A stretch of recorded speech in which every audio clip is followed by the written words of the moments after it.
मध्यम परिवार की लड़की थी, लेकिन उसकी भाभी शिवानी एक बड़े घर की बेटी। शिवानी की शादी अभिषेक से लव मैरिज थी। अरे भाभी, ये कितना अच्छा सूट पहना है आपने।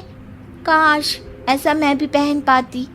अरे क्यों नहीं रीना, वैसे भी तुम्हारा और मेरा नाप तो एक ही है, जब मन करे पहन लेना। भाभी, आपको आपके पापा ने कितने अच्छे कपड़े गहने दिए हैं। मैं उनकी इकलौती बेटी जो हूँ। बेटी तो मैं भी इकलौती हूँ, लेकिन क्या करे, पापा है नहीं, पता नहीं कैसे होगी मेरी शादी। तभी वहाँ शिवानी की सास आ जाती है। अरे क्यों नहीं करेगा भाई तेरी शादी धूमधाम से, आखिर जिम्मेदारी है तो उसकी। और वो दिन भी आ जाता है जब रीना की शादी तय हो जाती है। अभिषेक, क्या हुआ? आप इतने परेशान तो कभी नहीं दिखे, कोई बात है तो बताइए मुझे। अरे शिवानी, वैसे तो शादी का सारा इंतजाम हो गया है, लेकिन गहनों का रेट तो आसमान छू रहा है। कैसे क्या करूं, कुछ समझ में ही नहीं आ रहा। थोड़ी देर में शिवानी अपने पूरे गहने अभिषेक के सामने रख देती है। ये लीजिए, गहनों का इंतजाम भी हो गया। अरे नहीं नहीं शिवानी, मैं ये गहने किसी हालत में भी नहीं ले सकता। ये तुम्हारे पिता ने तुम्हें दिया था, और तुम हो कि। तभी वहां सास आ जाती है। अरे तो क्या हुआ, इसकी तो हो गई ना शादी, अब किसे दिखाने हैं इसने गहने।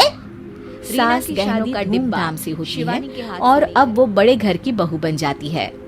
वहीं रीना की शादी के बाद शिवानी और अभिषेक उसकी शादी के कर्जों से डूब जाते हैं।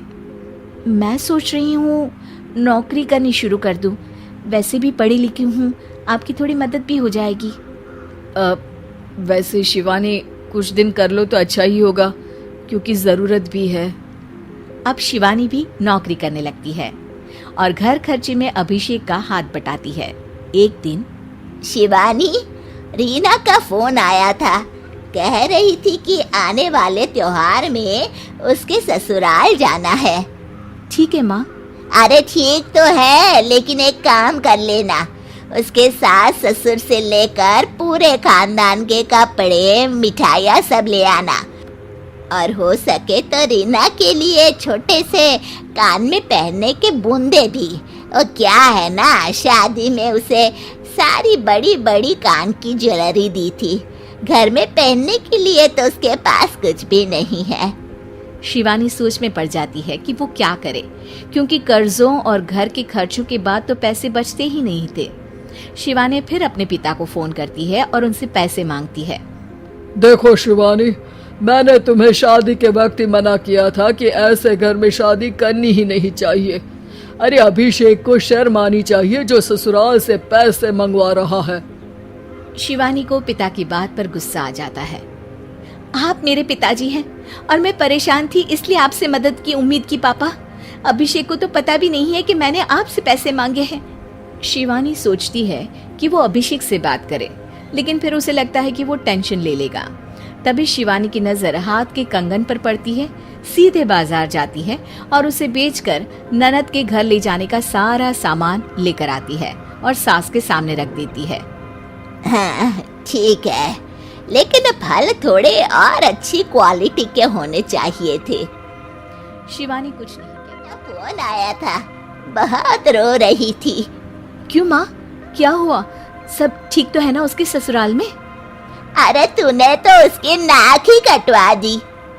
अब मैंने क्या कर दिया माँ? कह रही थी कि बड़े घर की बहू है भाभी, जो कपड़े दिए वो ब्रांडेड भी नहीं थे। तू तो जानती है ना उन लोगों का पहनावा कितना अच्छा है। तू तो मेरी बेटी का भला कभी सोचती नहीं। हाय भगवान, अरे बड़े घर की बहू है, इसी बात की जलन है ना तुझे?